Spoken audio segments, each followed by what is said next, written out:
నమ్మకంగా చేస్తే అంతగా విస్తరిస్తారండి. నాకు ఇలాగే ఇచ్చారు దేవుడు. ఇదే సేవ చేయమంటున్నారు. నిజమే. ఒకప్పుడు నిజమే. పక్షవాయు రోగాన్ని ఎందుకన్నానంటే, దేవుని దృష్టిలో మనం దేవునిలో కరెక్ట్‌గా లేకపోయినా, దేవుని వాక్యం మనం వినకపోయినా, విని వదిలేసినా సరే, మనం పక్షవాయు రోగితో సమానమే. ప్రభువు నాకే చెప్పారు ఒకసారి. ఇక్కడికొచ్చిన కొత్తలో నా యొక్క పని, నా యొక్క సిట్యుయేషన్ అంతా చూసి, ప్రభు సేవ అయ్యా నీ మందిరం కట్టడానికి నేనొచ్చాను ఇక్కడ. ఎందుకు నాకీ కష్టం? ఇలాంటి టార్చర్ అవసరమా? తిన్న ప్లేట్ గూడా నన్ను కడగనివ్వరు. నా సంఘస్థులు ఎంతో బాగా చూసుకుంటారే! ఏంటి నా పరిస్థితిది? ఇది అవసరమా నాకు? నేనెప్పటికి నీ సేవ చేయనయ్యా అని ఒక నిర్ణయం తీసుకున్నా. అంత కోపమొచ్చింది ప్రభువు మీద. ఆహా! ఓకే. నా సేవ చెయ్యవా? నీతో ఎలా చేయించాలో నాకు తెలుసు కదా! అని. పక్షవాయు రోగిలాగా చూపిచ్చారు నన్నండి. నేను పక్షవాయు రోగిని అయిపోయానండి. ఏంటి నాకు ఈ రోగం వచ్చేసిందండి, వచ్చేస్తదా మీ రోగం బాబోయ్! ఈ విషయాల్లో నేను ఇంక ఉండను పోతానేమో అనుకున్నాను. ప్రభువు చెప్పారు. నిజమే. నా పరిచర్య నువ్వు చేయనన్నావు కాబట్టి నా దృష్టిలో నువ్వు పక్షవాయు రోగితోనే సమానము. నిజమే. దేవుని మాట వినలేని వాళ్ళందరూ గూడా రోగితో సమానమే ఆయన దృష్టిలోను. లోకానికి నువ్వు అందంగా ఉండొచ్చు. లోకానికి నువ్వు గొప్పగా ఉండొచ్చు. లోకంలో నువ్వెంతో చక్కగా ఉండొచ్చు. కానీ దేవుని దృష్టిలో నువ్వు పక్షవాయు రోగితో సమానమే. దేవుని ఆజ్ఞలు గైకొనకుండా, దేవుని మీద విశ్వాసము లేకుండా, దేవుని మాటలు నిర్లక్ష్యం పెట్టినప్పుడు పక్షవాయు రోగితో సమానమే. నేనే కాదు అందరూ.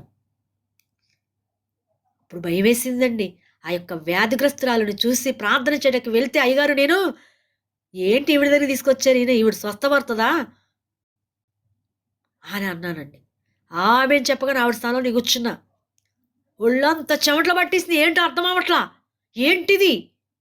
వారం రోజులు అర్థం అవ్వలేదు. ఆ దర్శనానికి అర్థం అవ్వలేదు. తర్వాత ఎప్పుడో ఏడవగా 2 నెలలకు ప్రభు చూపిచ్చారు. "నీవు నా పరిచర్య చేయకపోతే పక్షవాయు రోగితో సమానం" అన్నారు. ఆయన ముందు మనం ఆయన్నసలు ఎవరైనా అంటానికి సరిపోతామా ఆయన్ని క్వశ్చనించటానికి? హా! అప్పుడు వెంటనే మోకాళ్ళ మీద నన్ను క్షమించు ప్రభా! ఎప్పుడు గూడా నేను కుసరించను. మిమ్మల్ని ఎప్పుడు గూడా ఏమనను ప్రభా! ఇది నీ చిత్తమైతే నన్నిక్కడే ఉంచండి. తట్టుకునే శక్తి ఇవ్వమని ప్రార్థించినప్పుడు 10 రోజుల్లో నా కైళ్ళు మార్చేసారు. ఆమెన్ చెప్పండి. తర్వాత పరిచర్య చూపిచ్చారు. నిజమే కదా! దేవునిని కుసిరించటం, దేవునిని దూషించటం, దేవునికే మహిమ కలుగునుగాక. మార్త వలె కాకుండా మరి వలె మనం ఉందాము. 5 కన్యకలు మరి విడవబడిన వారు కాకుండా విత్తబడిన వారి వలె మనం ఉందాము. అవ్వమ్మ గారు ఎలాగా సాతాను మాటలు విని ఆ యొక్క మహిమను, వస్త్రాలు, మహిమ స్థలాన్ని విడిచిపెట్టి, దేవుని విడిచిపెట్టి బయటికి వెళ్ళిపోయారు. అలాగొద్దు. సాతాను మాటలు మనం వినకుండా దేవునిలో మనం ఉండి మనందరం గూడా ముందుకు వెళదాం. వినటం వలన దేవుని యొక్క బాబు ఒకసారి వాక్యం చదివేసి ముగించేసుకుందాం.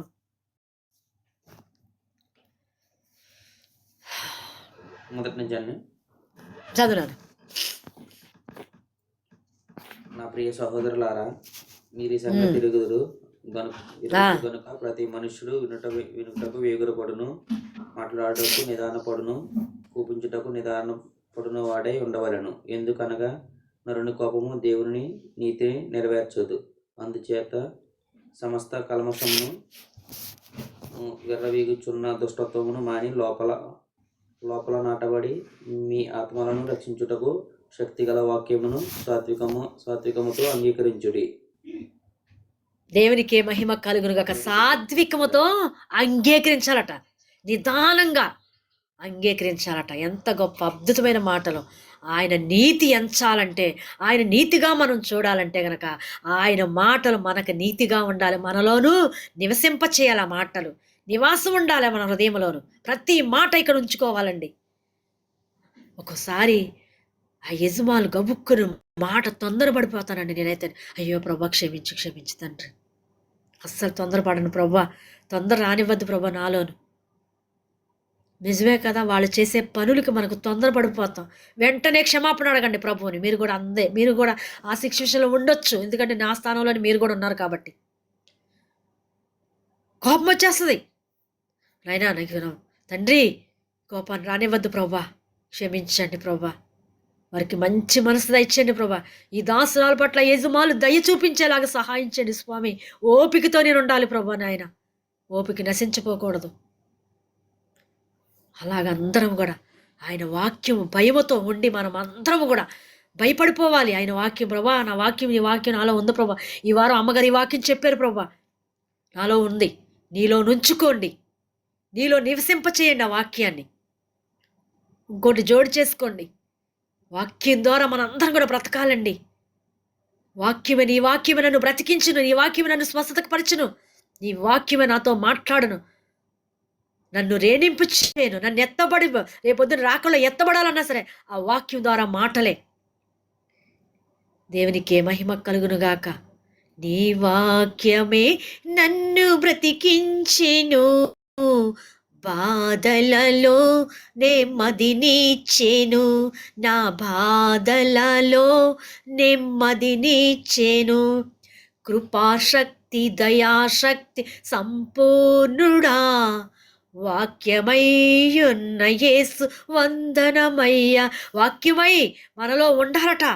ఎప్పుడు వాక్యం మనలో ఉండాలి. చదవండి, వాక్యం చదవండి, కొన్ని విషయాలు తెలుసుకోండి. మీరు కూడా చక్కగా అవగాహన చేసుకోవాలి ప్రతి ఒక్క వచనం కూడాను. యెహోవా ధర్మశాస్త్రము అనుసరించిన యెడల దివారాత్రులు దాన్ని ధ్యానించాలట. ఆ ధర్మశాస్త్రాన్ని దివారాత్రులు దావీదు మహారాజు గారు, ఆయనకి ఏ పని పాట లేదటి. రాజుగారు, దేశాలు లేరే రాజుగారు, 7 దేశాలు పరిపాలించి ఆయన దివారాత్రులు నా పరుపు కొట్టుకుపోతుంది నా కన్నీళ్ల చేత.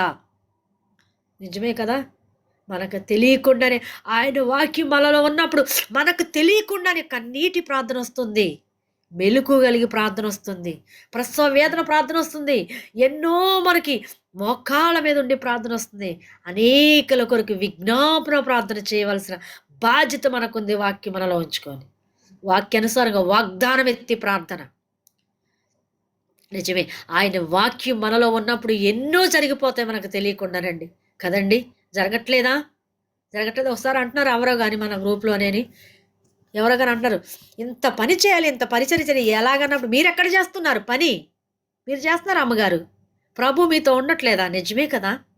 ప్రభు మనతో లేకుండా మనం ఎక్కడ చేస్తాం? వీళ్ళ చేసే పనులు ఎంత పని అండి ఇళ్లలోను.